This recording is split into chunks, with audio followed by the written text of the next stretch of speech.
Hi, my name's Alister Chapman, and today I'm at Visual Impact. They have an auction going on right now, selling off a lot of equipment, used equipment that's come in from various different sources. And amongst all of that equipment, there's a few vintage camcorders and some other really interesting bits and pieces. And I have to say that this morning, we've been totally geeking out here, playing with all of this really old stuff. Now this story goes back a little bit beyond that. So recently I came across a Digital Betacam camcorder on eBay that was being sold very cheaply. And it's a camera that I owned myself for around about 8 to 10 years. So I decided to buy one as a museum piece just to go on a shelf at home, and it arrived, I turned it on, and it actually works. And we'll take a look at that particular camera as we go through the selection of cameras that we've got here. So I've worked in film and television since the late 1980s, and I've used most of these cameras in anger. And one of the really interesting things, one of the fascinating things going through all of this is actually how long some of these cameras were in service. Now over my right shoulder just here, this is the oldest camera that we've got here. This is a DXC1200 from Sony, and this is circa 1976, something like that. And it's a color tube camera, a single tube, a Trinicon tube. And it's a studio camera, very, very popular camera in its day. This was state of the art. It's very, very big. It's very, very heavy. It weighs a ton. And of course, being a studio camera, it would be recording somewhere else externally. All the other cameras I'm going to show, they're all camcorders, and they can all record internally. So one of the things I did, I'm just going to bring up my laptop here quickly. I created a timeline here of all of these different cameras. And going back to the very beginning of this timeline, we see that we have Betacam from Sony. So Sony introduced Betacam in 1982, and the very first camera, the PVV1, used a single Trinicon tube, the same tube as used in that DXC1200 Studio camera. And that was docked with a recorder called a PVV1. And it was really, really heavy. And it took a while. The BVP1 didn't really catch on. What everybody wanted was this camera here, which is a 3-tube camera, the BVP3. Betacam did get improved. And from Betacam, we went to Betacam SP. So Betacam was Sony's first portable tape format. And although this is a digital Betacam tape, it used a tape very, very similar to this. And these tapes were used, for a huge number of years. In fact, nearly 30 years, tapes using this cassette shell were in production from Sony. And you'll see that as we go through all of these cameras, that almost all of them use this type or very similar tape to this. So one of the very first cameras that I owned was a Betacam SP camcorder. So Betacam SP came after Betacam. The early Betacam cameras were actually very similar size to this. This is Betacam SP. This came out round about 1988. This is what's called a 705 or a 505. And this is an absolute beast of a camera. This thing used to sit on your shoulder, you'd have to shoot with it all day long, and it's really heavy. So it's actually made up of a separate camera head. This is a BVP7, and then a separate recorder. This is a BVV5 Betacam SP recorder. So it's a 2-piece camcorder. We haven't actually turned this one on. We don't have a Paglok adapter to try this one. I don't think it does work though. But this thing, just holding it now, weighs an absolute ton. And this was what I owned initially, and this is where my career really sort of started in film and television as a cameraman, was working with this sort of camera. So things that you should know about these, let me switch cameras, God, this thing is heavy, is they don't play back in color, so they only actually play back in black and white. And you don't have a color viewfinder. The viewfinder LCD, it's not an LCD. It's a cathode ray tube viewfinder. It was very low resolution, around about 250 TV lines. And having used one of these recently, I really struggle to understand how I actually ever got anything in focus and made sure my color balance was correct and all of those things. So this is where it all started for me. This is a beast of a camera, dockable camera and recorder. Now, while we're looking at dockables for a minute, actually, I'm just going to put this one down here out of the way. Betacam kind of had a bit of a resurgence later on. And Sony launched a cheap range of Betacam SP camcorders.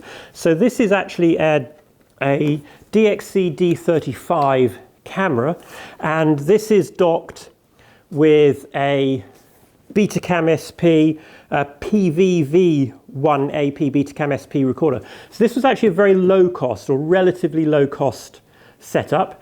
Again, because it's dockable, you could put different recorders on here. And actually, at one point, I had this camera, but I used it with a DVCAM recorder. And we'll come on to DVCAM. We'll talk about DVCAM a little bit later on. But this is actually quite a lot lighter. And this came out in the mid-90s as a low-cost alternative to the full broadcast quality cameras. But they were very, very good. So moving on. So after the dockable camcorders, Sony brought out their one-piece camcorders. And the main one that pretty much everybody had in the Betacam SP world was the BVW400. Now, unfortunately, we don't have one of those here, but the BVW400 essentially was a very similar size and shape to this. Recorded Betacam SP, tapes last 30 minutes. They required annual servicing because there's a lot of mechanical stuff in there. And the head drum lasted around about 1,000 hours. And that head drum cost £1,000, roughly, about £3,000 in today's money to replace. So it was an expensive thing to own and run a Betacam SP camcorder. And that annual servicing and everything else, we don't have to worry about that today because everything's solid state. You also got dropouts and glitches because it was an analog system. So if there was a bit of dirt on the tape or something like that, the picture would momentarily glitch and drop out. And that was not all that uncommon, especially if you tried to reuse the tapes.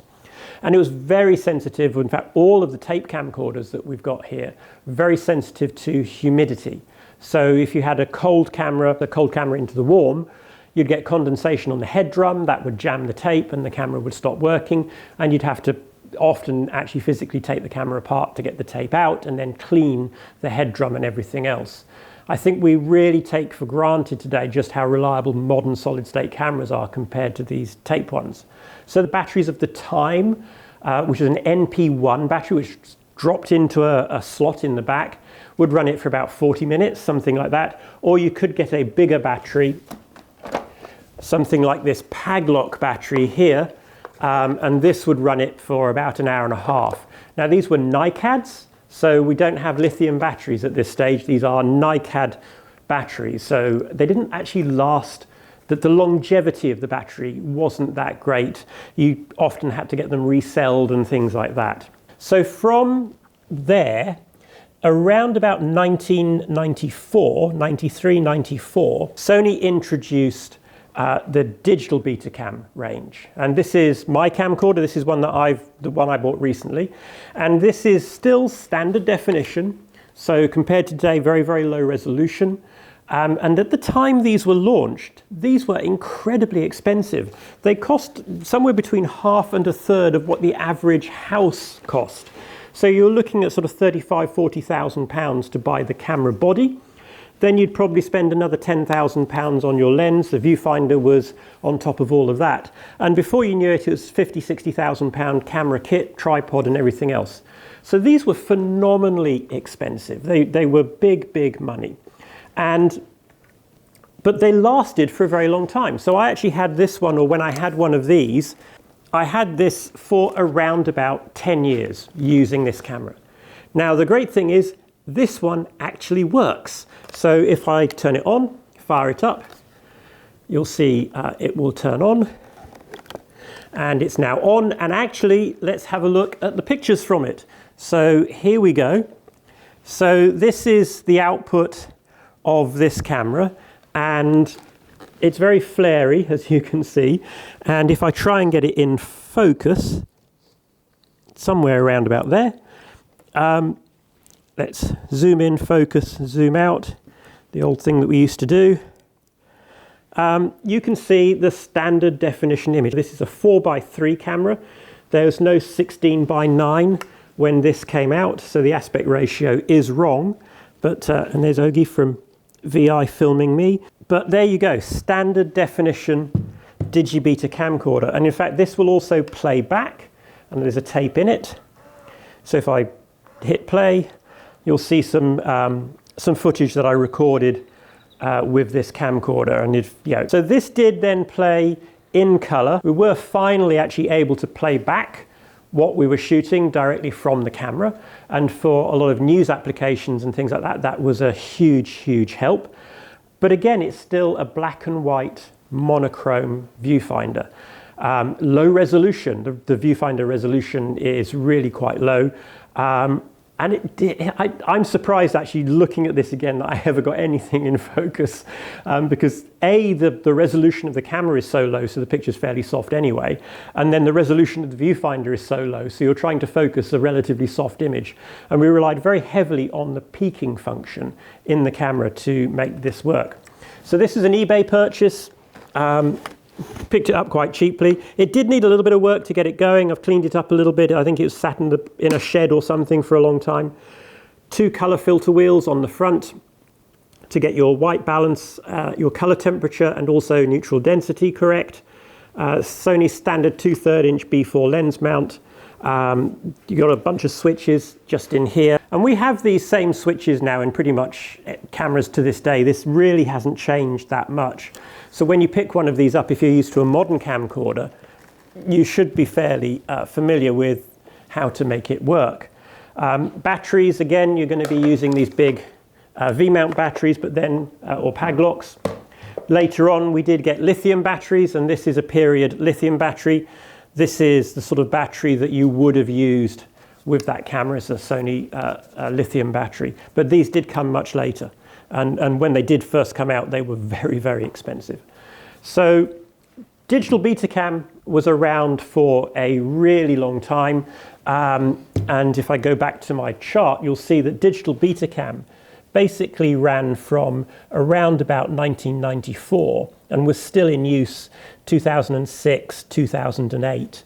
And that, even though the camera costs so much money, the fact that we're still using these tapes for so long, and you could reuse the tapes, it wasn't really recommended, but you could, was a big deal. And the thing that Digital Betacam meant, actually above everything else, was in post-production you could tape-to-tape edit with no loss of image quality.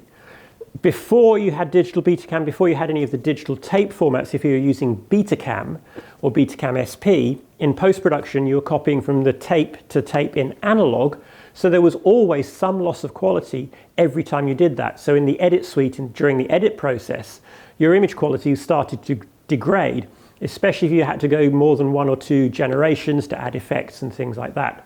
So Digital Betacam really revolutionized that. And it's a 10-bit 422 format. It's very, very lightly compressed. So in its day, the quality that this gave you really was quite incredible. Now I'm just going to go to my laptop a second, because I do have the original brochure here for one of the cameras, a DVW-790. So these are slightly later cameras. I'll show you one in a second. And what I feel is quite interesting looking at this is that as far as Sony were concerned, these were digital cinema cameras.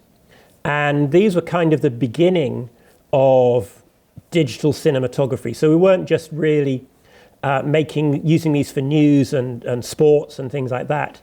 They were actually being used for a degree of drama production. And when I worked as an editor and colorist for a while, it was all Digibeta, and we were doing lots of Channel 4 drama series and things like that, all shot on Digibeta. So next on the table here, I'm just going to move this one over. This one here, this is a DNW-9. So the DNW-9 Again, it looks like the Digibeta cameras. And this was Sony trying to really maximize what they could do with this technology, with these recording decks. So the recording decks is pretty much the same from Betacam all the way through to HDCAM. And this is actually an MPEG-2 camera. So you get a lot more on a tape, and it was designed for file-based workflows, even though it's a tape-based camera. So Betacam SX, and then Betacam SX was followed by a very similar but different format called Betacam IMX. And then to round out the digital Betacam era, we have another camera here. This is the 970. And again, very, very similar looking camera. This is notably lighter than the 700, but it's still using the same tapes. It's still a tape-based camera. This is actually, the green tag on here means that this is actually for sale. So if you fancy buying yourself a really nice museum piece, these work, and they're in really good shape actually. This one looks like it's only a couple of years old, when in reality it's about 20 years old. But this was the last of the Digibeta line, because at the same time Sony had released their HDCAM tape range that used very similar tapes to this, but those tapes are recording then in HD. So this is where we started to see a big change, moving from standard definition to high definition. Going back to standard definition, and if I bring up my timeline again for a minute, the transition from standard definition to HD really started around about 2002, 2004. But before then, if we go back to 1998, Sony had cameras for standard definition that weren't these huge, big, heavy camcorders. And they were like the PD100 and PD150. Unfortunately, we don't have one here. But the PD100 essentially was a small tape-based camcorder that you could hold in your hand, and then there was the 150. And this was a big turning point, because suddenly, instead of having to use these big heavy cameras, you could use smaller palm-sized camcorders, much more like what a lot of us are using today. So that was a big change within the industry at that point, moving to these much smaller, lighter, very portable cameras. But very shortly after those arrived on the market, there was a shift to HD. And in fact, some of the cameras that helped with that shift was a camera called the Z1 from Sony, which was another lightweight handheld Handycam, but now this shot on these mini DV tapes, or HDV tapes, like this, basically the same tiny, tiny tapes. Let's have a close-up of these teeny tiny tapes instead of the Betacam tapes. So the Betacam tape, and then we went to these tiny tapes. But this could actually shoot in HD and very, very low cost. And that really started to change things. So I've got an example that's representative of that period here. And this is a JVC HD100. And this is one of my collection. And this is an HD camcorder. This is obviously a lot lighter than the Digibeta cameras, and arguably the image quality from this is actually better than the Digibetas, and it was cheaper. Where did we go from there? Now at this point, we start to see interesting cameras come out. So we have HDCAM. We don't have one of those to show. So an HDCAM camcorder is very similar to the Digibeta cameras, using a very similar tape. But we also saw the first optical disc cameras come from Sony. Because one of the problems with shooting HD compared to SD is generally you're creating a lot more data, so you need different ways of doing that.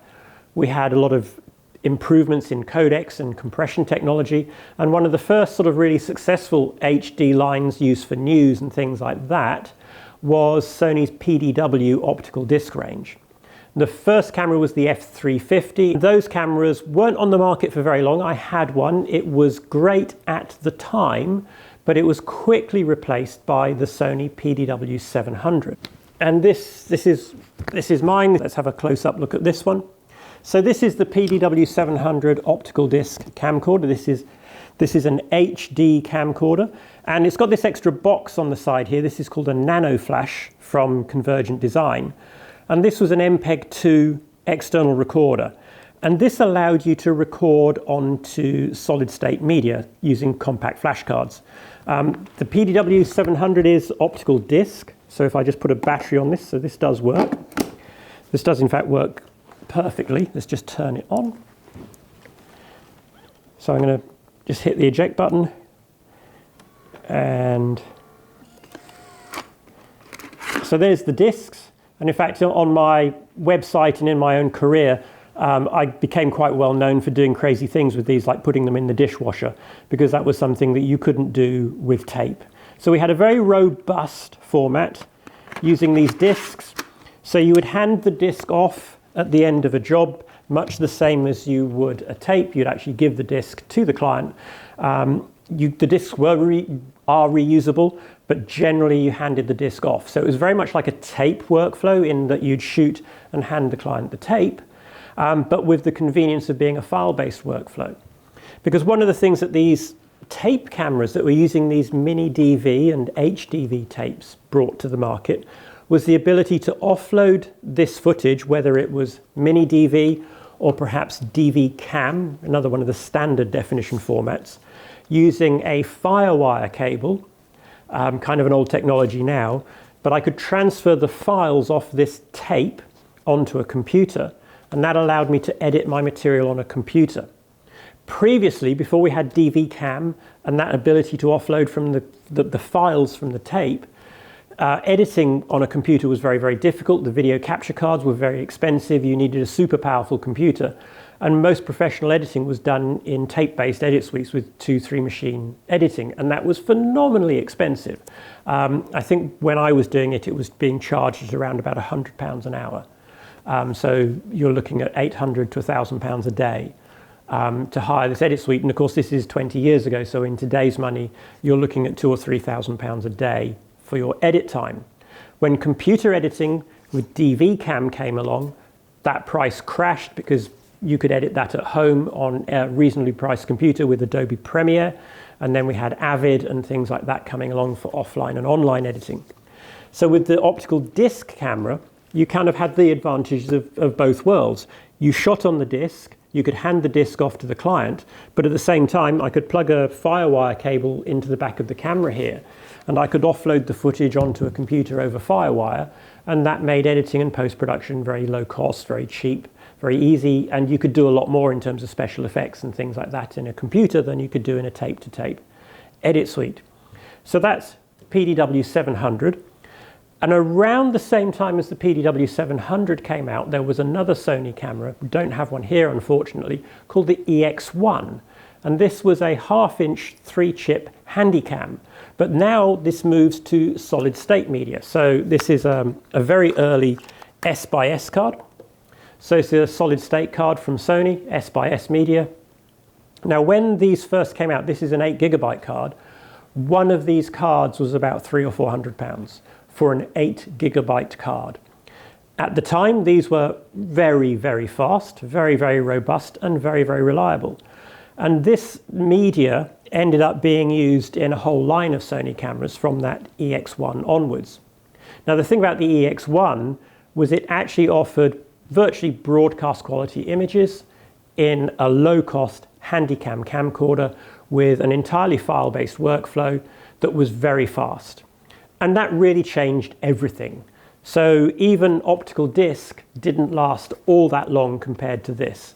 Initially, a lot of people didn't want to move to entirely file-based because they didn't really like the workflow where you didn't give these to the client because they were too expensive. It meant that at the end of your day of shooting, you offloaded the footage and you gave the footage to the client on a hard drive or a couple of hard drives. And initially, there was a lot of reluctance to do that.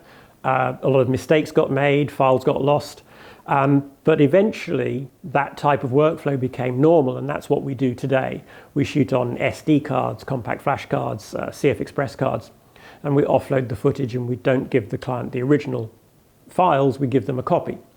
But it took a while for this to really catch on, but when it did, it changed everything. And optical disc I'm not sure how many years these were on sale for. I think I had my camera for about 4 years. Was relatively short-lived because everything moved to file-based with cameras like Sony's f55, then the FS7, and now we have today's current cameras, the FX6, and all of those, and they're all now file-based. So taking a slight sideways journey for a moment, around about 2012 and 2014, we had 3D. 3D became this huge thing and everybody wanted to make 3D movies and shoot in 3D. And to accommodate that, Sony even created a 3D camcorder, and they've actually got one here at Visual Impact. Now, at the time when this came out, I really, really wanted one of these. I was doing a lot of 3D production with a beam splitter 3D rig. And this is a PMW-TD300. And it's kind of based on some of the cameras of that time. There was a PMW-300, very similar looking camera, mostly looking like this. But of course, the interesting thing about this is it has 2 lenses. So it can shoot 3D, so shoots stereoscopic. And again, this is here at Visual Impact. If you really, really want one, maybe talk to Visual Impact, but I'm not sure that this is actually going to be sold because it's such a unique museum piece. And it really is a great shame that a lot of these cameras are disappearing forever, never to be seen again. So that's the PMW-TD300, a 3D camcorder. So I hope you've enjoyed this little run through history from basically from when I started working in this industry to where I am now. I think it's really interesting to actually see these old cameras. I mean, this PDW-700 is HD camera, so it still outputs a pretty good and usable image. And I'll probably end up actually still using this for the odd thing where I just need an extra HD camera with that 2/3 inch zoom lens. I was really pleased to find that the BVW-700 Betacam, Digital Betacam, worked. If anybody comes across a Sony EX1 that they would like to sell or donate to me to add to my collection, I would really like to get my hands on a Sony EX1. It's a camera I had for many, many years. It was sold to buy a Sony F3, I think. But I'd really like to have an EX1 in my collection because it was a pivotal time in my career. If you do have any questions, go to my website, xdcam-user.com, and I can try and answer them there. So thank you for watching. So I've just finished my video on these old cameras and we're just packing up, and Andy here, who's been at Visual Impact since day one, has just made my day because he's actually donated his weight that he uses for testing tripods to me. So it's a BVP7 with a BVV5 back. Although this isn't the camera that I actually owned, it's the same make and model. And I actually, when I bought mine 30 years ago, bought it from Visual Impact. And at that time, Visual Impact were operating out of some garages just around the corner from here. And their speciality was buying used kit and making that kit available at affordable prices so that people like myself at that time, working on tiny budgets, could actually get their hands on very usable, very workable equipment. And of course, that's what VI still do today, and that's what's still happening right now. So they've recently purchased a lot of equipment from several companies that have gone bankrupt, and that's now available for you to buy. There's an auction ongoing right now at the time we're making this film.